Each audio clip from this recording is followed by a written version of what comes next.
भारत माता की, भारत माता की, भारत माता की।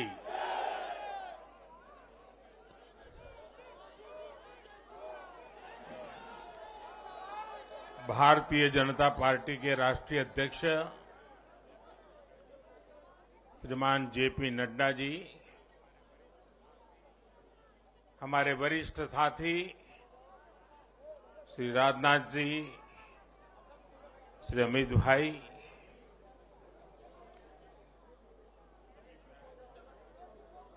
सभी प्यारे साथियों, मैं सबसे पहले जनता जनार्दन के सामने नतमस्तक हूं।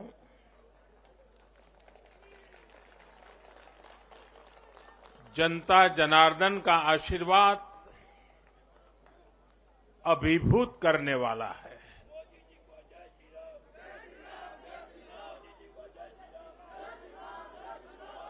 श्रीमान जेपी नड्डा जी के नेतृत्व में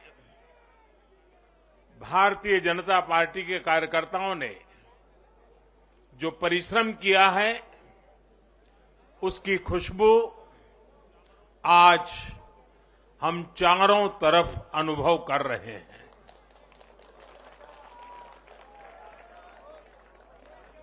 जहां भारतीय जनता पार्टी प्रत्यक्ष नहीं जीती,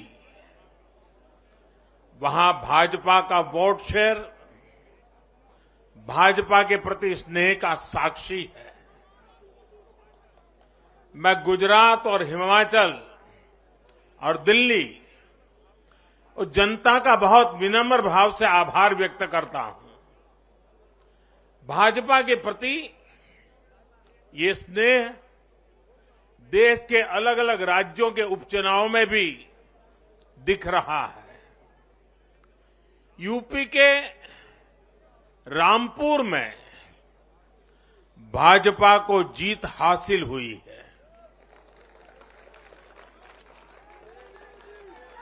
बिहार के उपचुनावों में भाजपा का प्रदर्शन आने वाले दिनों का स्पष्ट संकेत कर रहा है। मैं आज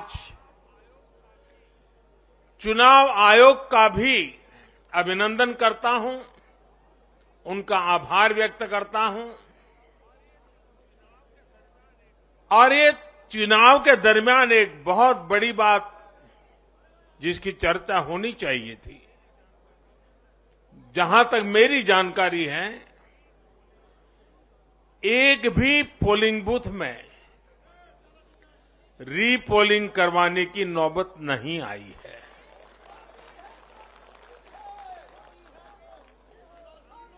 मतलब कि सुख और शांतिपूर्ण रूप से लोकतंत्र की भावनाओं को पूरी तरह लेटर एंड स्पिरिट में स्वीकार करते हुए मतदाताओं ने लोकतंत्र के उस उत्सव को बहुत बड़ी ताकत दी है।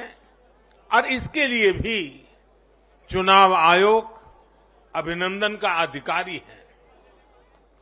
इस चुनाव में हिस्सा लेने वाले हर राजनीतिक कार्यकर्ता को, हर दल को भी मैं साधुवाद देता हूं।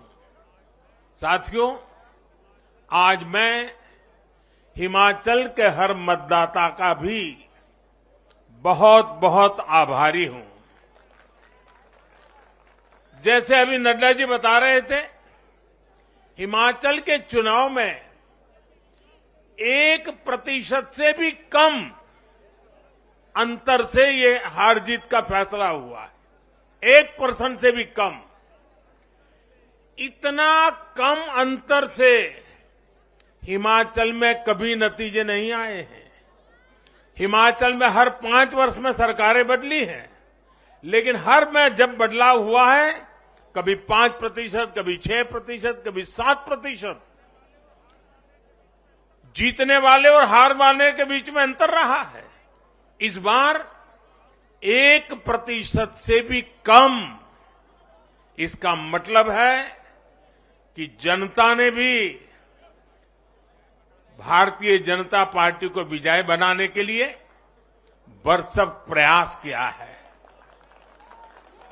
मैं हिमाचल की जनता को आश्वस्त करता हूं कि भाजपा भले ही 1% से पीछे रह गई, लेकिन विकास के लिए हमारी प्रतिबद्धता 100% रहेगी।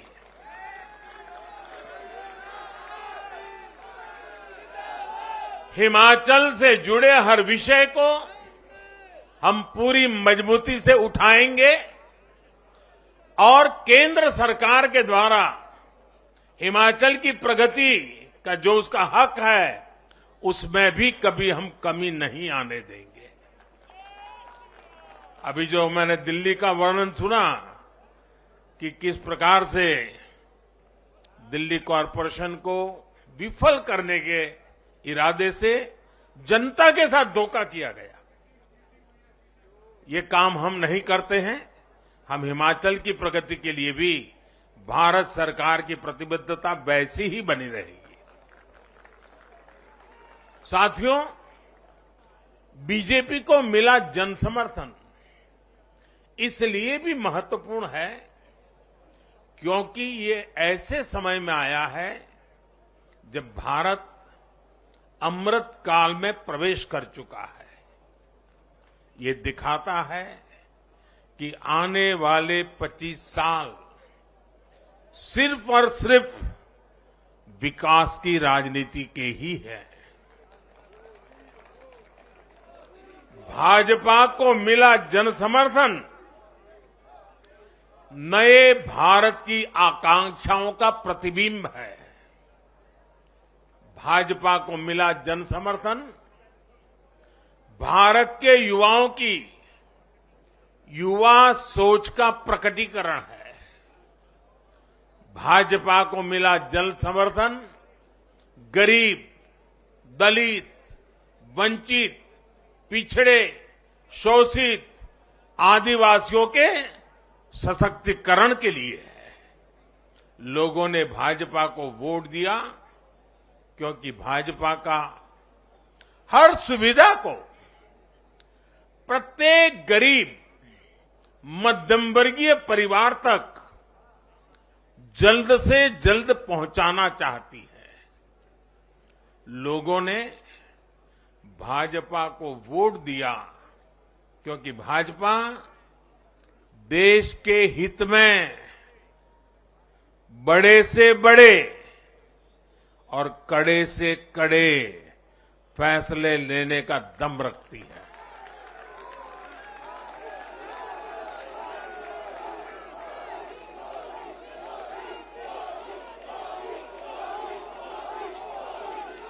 भाजपा का बढ़ता जन समर्थन ये दिखाता है कि परिवारवाद और भ्रष्टाचार के खिलाफ जन आक्रोश लगातार बढ़ रहा है। और मैं इस बात को स्वस्थ लोकतंत्र के लिए एक शुभ संकेत के रूप में देखता हूं। और साथियों, इस बार वाकई गुजरात ने तो कमाल ही कर दिया है।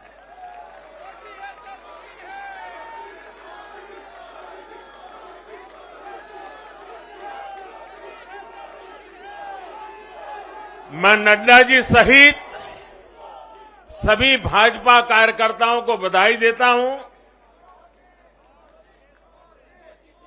और विशेष रूप से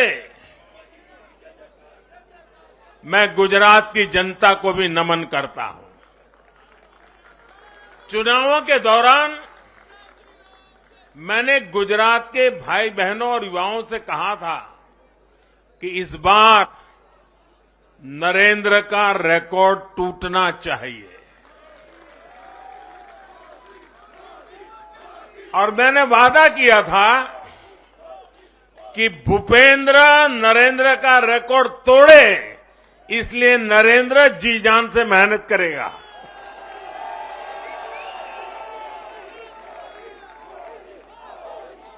और गुजरात की जनता ने तो रिकॉर्ड तोड़ने में भी रिकॉर्ड कर दिया। उसने गुजरात की स्थापना से लेकर के अब तक सारे रिकॉर्ड तोड़ दिए। गुजरात के इतिहास का सबसे प्रचंड जनादेश भाजपा को देकर गुजरात के लोगों ने नया इतिहास बना दिया है। 2.5 दशक से निरंतर सरकार में रहने के बावजूद इस प्रकार का प्यार अभूतपूर्व है, अद्भुत है। लोगों ने जाति, वर्ग, समुदाय और हर तरह के विभाजन से ऊपर उठकर भाजपा को वोट दिया है। भारतीय जनता पार्टी गुजरात के हर घर का हिस्सा है, गुजरात के हर परिवार का हिस्सा है। साथियों, इस चुनाव में गुजरात में 1 करोड़ से भी ज्यादा ऐसे वोटर्स थे जिन्होंने मतदान किया, लेकिन ये वो मतदाता थे जिन्होंने कभी भी कांग्रेस के कुशासन को, उसकी बुराइयों को देखा नहीं था। वे फ्रेश थे, उन्होंने सिर्फ भाजपा की ही सरकार को देखा था। और युवाओं की तो प्रकृति होती है कि वो हमेशा सवाल पूछते हैं, जांचते हैं, परखते हैं, उसके बाद किसी फैसले पर पहुंचते हैं। युवा सिर्फ इसलिए किसी पार्टी को वोट नहीं करते क्योंकि वो दशकों से सत्ता में रही या फिर उस पार्टी के नेता किसी बड़ी परिवार के हैं। युवा तभी वोट देते हैं जब उन्हें भरोसा होता है, जब उन्हें सरकार का काम प्रत्यक्ष नजर आता है। और इसलिए आज युवाओं ने जब भाजपा को भारी संख्या में वोट दिया है, सीट से लेकर वोट तक के सारे रिकॉर्ड तोड़ दिए हैं, तो इसके पीछे का संदेश बहुत स्पष्ट है। इसका मतलब है कि युवाओं ने हमारे काम को जांचा, परखा और उस पर भरोसा किया है। इसका मतलब ये है कि युवा भाजपा की विकास वाली राजनीति चाहते हैं। इसका मतलब है कि युवा ना तो जातिवाद के बहकावे में आते हैं, न परिवारवाद के। युवाओं का दिल सिर्फ विजन और विकास से जीत सकते हैं, और भाजपा में विजन भी है और विकास के प्रति प्रतिबद्धता भी है। साथियों, आज एक और बात याद करने वाली है। जब महामारी के घोर संकट के बीच बिहार में चुनाव हुए थे, तो जनता ने भाजपा को भरपूर आशीर्वाद दिया। जब महामारी के संकट से बाहर निकलते हुए असम, यूपी, उत्तराखंड, गोवा, मणिपुर एक के बाद एक चुनावों में जनता ने भारतीय जनता पार्टी को ही चुना। और आज जब भारत विकसित भारत के लक्ष्य की प्राप्ति के लिए आगे बढ़ रहा है, तो भी देश की जनता का भरोसा सिर्फ और सिर्फ भाजपा पर है।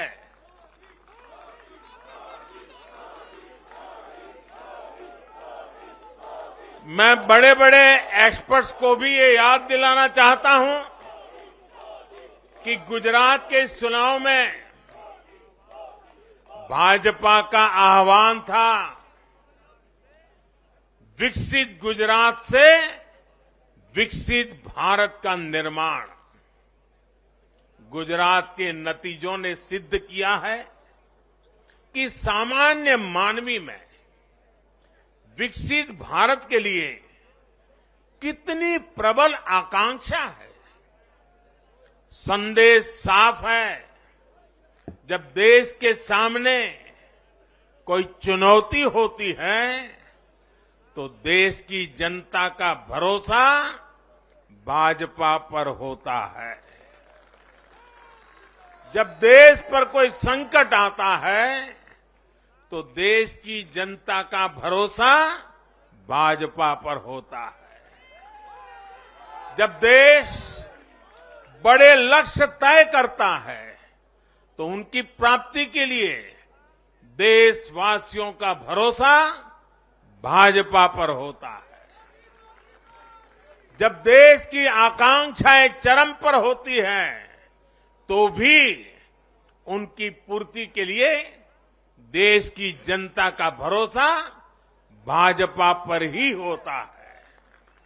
साथियों, भाजपा के आज हम जहां पहुंचे हैं, राज्यों में हो, स्थानीय स्वराज्य की निकायों में हो या केंद्र में हो,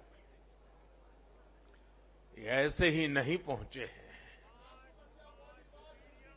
5 पीढ़ियां जनसंघ के जमाने से तपस्या करते हुए परिवार के परिवारों खपते रहे, तब जाकर के ये दल बना है, तब जाकर के हम यहां पहुंचे हैं।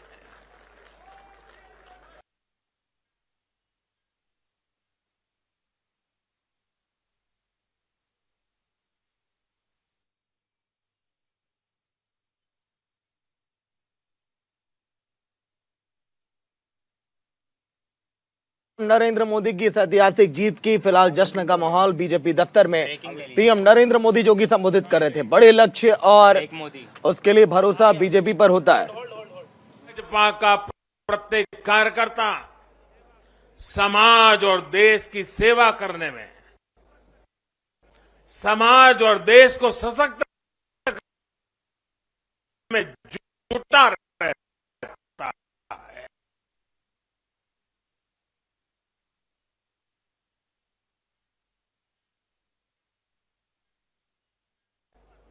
अथाह संगठन शक्ति पर भरोसा करके ही अपनी रणनीति बनाती है और सफल भी होती है।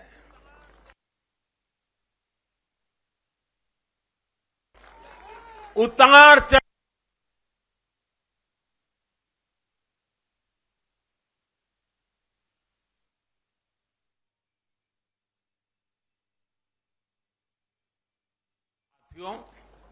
पिछले 8 वर्षों में देश में एक और बहुत बड़ा बदलाव अनुभव किया गया है।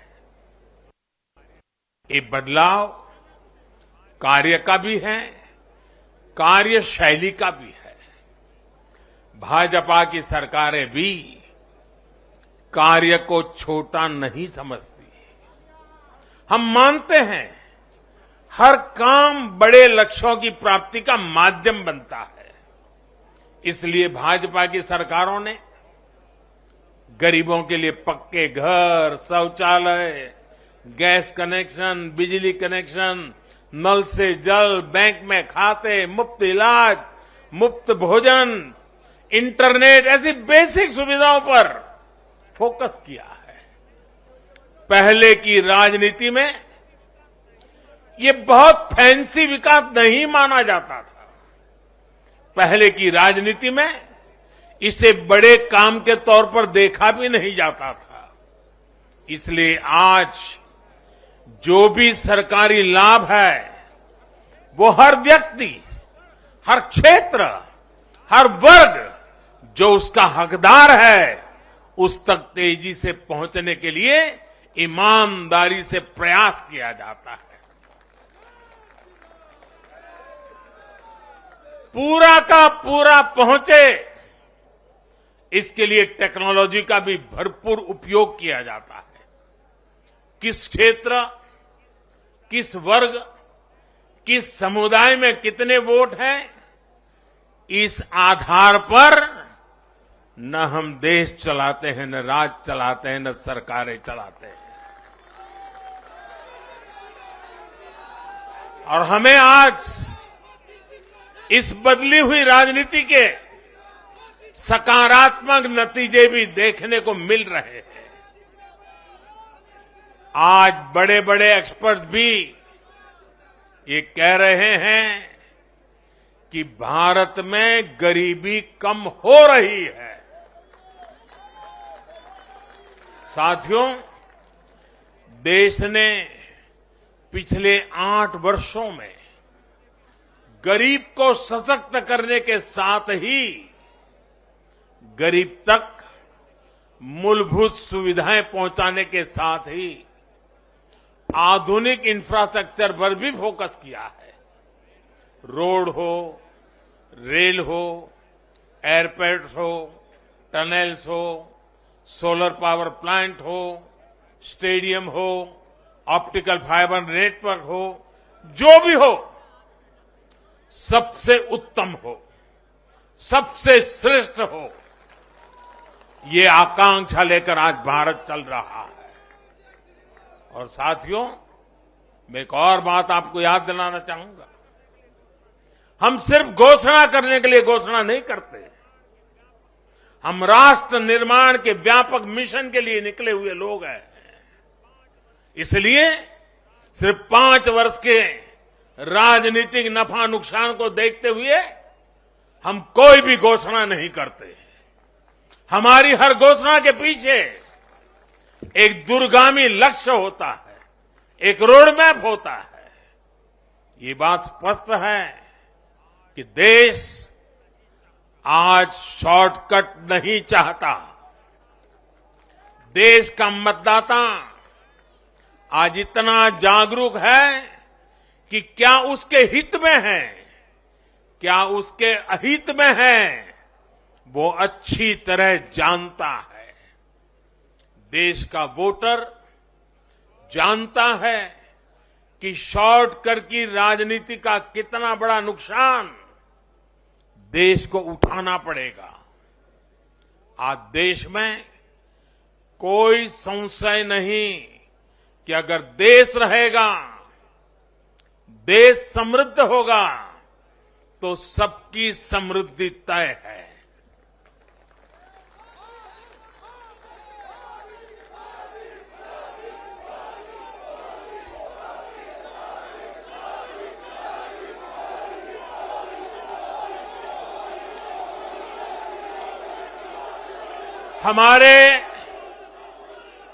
हमारे पूर्वजों के पास अनुभव का अगाध ज्ञान था और अनुभव के निचोड़ से कहावतें बनती थी। और हमारे यहां हमारे पूर्वजों ने हमें विरासत में दी हुई एक कहावत है, आमदनी अठन्नी और खर्चा रुपया। अगर ये वाला हिसाब रहेगा तो क्या स्थिति होगी, ये हम दुनिया में हमारे अड़ोस पड़ोस में आज भली भांति देख रहे हैं। और इसलिए आज देश बहुत सतर्क है। देश के हर राजनीतिक दल को ये याद रखना होगा कि चुनावी हथकंडों से किसी का भला नहीं हो सकता। साथियों, आज के जनादेश में एक और संदेश है। समाज के बीच दूरियां बढ़ाकर राष्ट्र के सामने नई चुनौतियां खड़ी करके जो राजनीतिक दल तत्कालिक लाभ लेने की फिराक में रहते हैं, उन्हें देश की जनता देश की युवा पीढ़ी देख भी रही है और समझ भी रही है।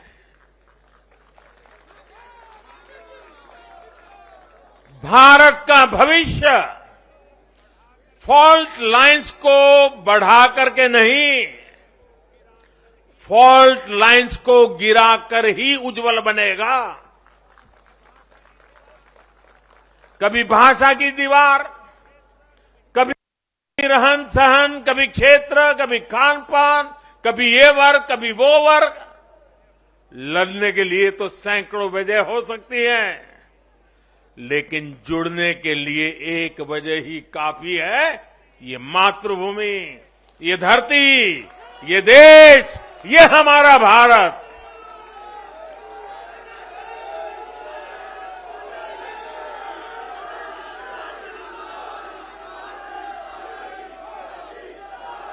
जीने के लिए और मरने के लिए इससे बड़ी वजह कोई और नहीं हो सकती। इसलिए हमें देश प्रथम, इंडिया फर्स्ट की भावना के साथ आगे बढ़ना है। साथियों, मुझे खुशी है कि आज भारत के गांव हो या शहर, गरीब हो या मिडिल क्लास, किसान हो या श्रमिक, सभी की पहली पसंद भाजपा है।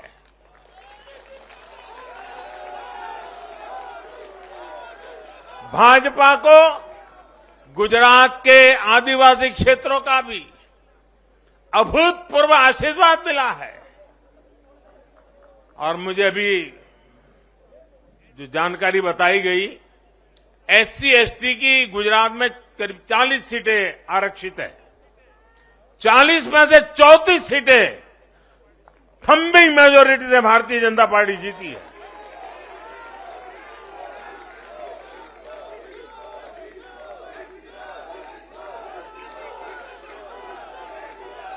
आज आदिवासी भाजपा को अपनी आवाज मान रहे हैं। आज भाजपा को आदिवासी समुदाय का जबरदस्त समर्थन मिल रहा है। इस बदलाव को पूरे देश में महसूस किया जा रहा है। ऐसा इसलिए हो रहा है क्योंकि दशकों तक जिन आदिवासियों की आकांक्षाओं को नजरअंदाज किया गया, वो अब देख रहे हैं कि भाजपा लगातार उनकी उम्मीदें पूरी करने में जुटी है। ये भाजपा ही है जिसके प्रयासों से देश को पहली आदिवासी राष्ट्रपति मिली है। ये भाजपा ही है जिसने आदिवासी कल्याण के लिए बजट बढ़ाया और आदिवासी क्षेत्रों में विकास को रफ्तार दी। भाजपा सरकार ने ऐसे अनेक कदम उठाए हैं जिससे आदिवासी समुदाय के लोगों को आर्थिक रूप से मजबूत बनाया जा रहा है। देश भर में आदिवासी स्वतंत्रता सेनानियों के म्यूजियम बनाकर भाजपा आजादी के उन वीर योद्धाओं को सम्मान दे रही है। भगवान बिरसा मुंडा के जन्मदिन को भाजपा सरकार में ही जनजातीय गौरव दिवस घोषित किया गया है। हमारे इन प्रयासों ने आदिवासी युवाओं को उनके स्वाभिमान को ऊंचा किया है। आज भाजपा आदिवासियों को सशक्त करने के लिए हर संभव प्रयास कर रही है। साथियों, आजकल हर चुनाव नतीजों के बाद ये चर्चा भी बहुत होती है कि देश की माताएं, बहनें, बेटियां भाजपा पर इतना आशीर्वाद क्यों बरसाती है।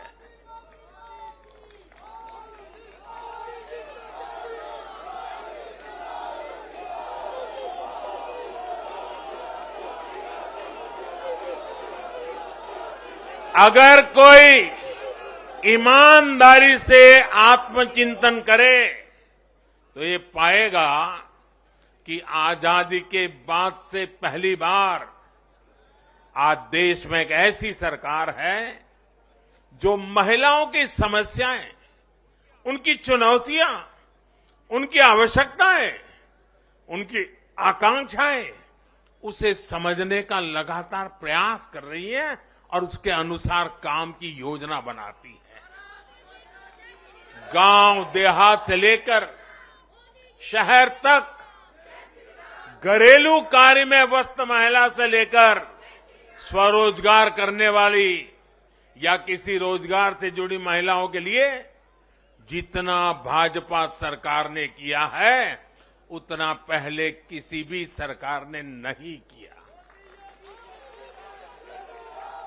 महिलाओं के लिए पहले की सरकारों के 70 साल के कार्यों की तुलना में भाजपा सरकार के 7-8 साल के कार्य कहीं ज्यादा है और इसलिए आज जब भी चुनाव होते हैं तो देश की माताएं, बहनें, बेटियां कमल के निशान का सिर्फ बटन ही नहीं दबाती, उनके हाथों में एक आशीष का भाव होता है, आशीर्वाद का भाव होता है और जब वो उंगली कमल के बटन पर रखती हैं तब वो हम जैसे लाखों कार्यकर्ताओं के सर पे विजय तिलक भी लगा देती है।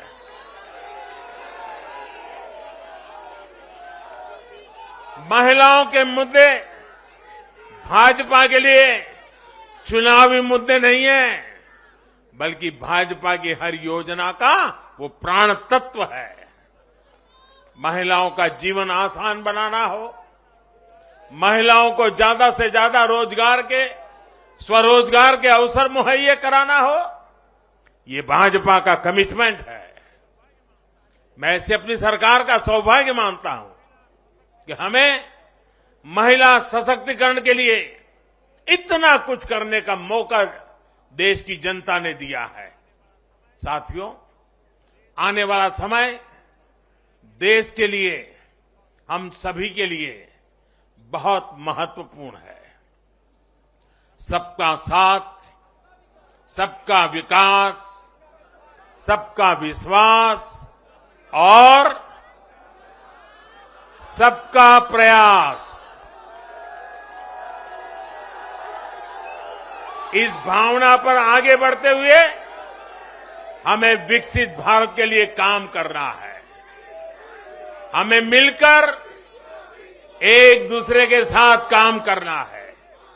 आइए, नागरिक के रूप में हम विकसित भारत के संकल्प के साथ जुड़े, विकसित भारत के इस अभियान से जुड़े और मैं फिर एक बार देश भर के लाखों कार्यकर्ताओं को 5-5 पीढ़ी की तपस्या को आगे बढ़ाने के लिए हृदय से धन्यवाद करता हूं, अभिनंदन करता हूं। मैं जनता जनार्दन को भी प्रणाम करता हूं। उनके निरंतर आशीर्वाद हमारे लिए नित्य नूतन ऊर्जा बन जाते हैं। ये निरंतर समर्थन हमें सात्विक भाव से, सेवा भाव से, समर्पण भाव से कार्य करने की शक्ति देता है। जब हमें जनता जनार्दन का आशीर्वाद मिलता है तो हमें अधिक परिश्रम करने की प्रेरणा जगती है, अधिक पुरुषार्थ करने का संकल्प जगता है और संकल्पों को सिद्ध करने के लिए जीवन खपा दे करके सिद्धि तक पहुंचाने के लिए हम लगे रहते हैं, क्योंकि जनता जनार्दन, इसे हम ईश्वर का रूप मानते हैं और यही सामर्थ्य, यही शक्ति एक सेवक के भाव से, सेवा भाव से, समर्पण की अप्रतिम राह को पकड़ते हुए चलते रहना, चलते रहना, चलते रहना, चरैवेति चरैवेति चरैवेति, इसी मंत्र को लेकर के हम चल रहे हैं। भाइयों बहनों, इस चुनाव में अब बहुत लोगों को जानने पहचानने का भी अवसर मिल चुका है। पिछले कुछ चुनावों का एक बड़े कैनवास पर एनालिसिस करना चाहिए। कि जो अपने आप को न्यूट्रल कहते हैं, जिनका न्यूट्रल होना जरूरी होता है, वो कहां खड़े होते हैं, कब कैसे रंग बदलते हैं और कैसे कैसे खेल खेलते हैं, वो अब देश को जान लेना बहुत जरूरी है, बहुत जरूरी है। उत्तराखंड का इतना बड़ा चुनाव हुआ, कितनी जमानतें जब्त हुई, किसकी हुई, कोई चर्चा नहीं। हिमाचल में इतना बड़ा चुनाव हुआ, कितने लोगों की जमानत जब्त हुई, कितने लोगों का बुरा हाल हुआ, कोई चर्चा नहीं। भाइयों बहनों, उन लोगों को भी जानना चाहिए, पहचानना चाहिए कि ये भी ठेकेदार है।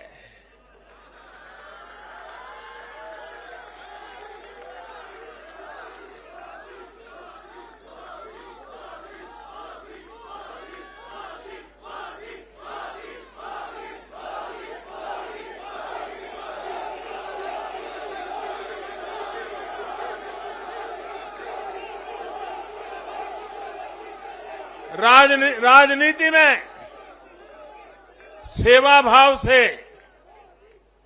एक मुख्य सेवक की तरह काम करना, वो जैसे डिस्क्वालिफिकेशन माना जा रहा है। कि क्या नौबत आई है, ये कैसे नए मापदंड लगाए गए हैं। अब देखिए, मुझे खुशी हो रही है कि हमारे गुजरात के सीएम भूपेंद्र भाई पटेल करीब करीब 2 लाख वोटों से जीते हैं।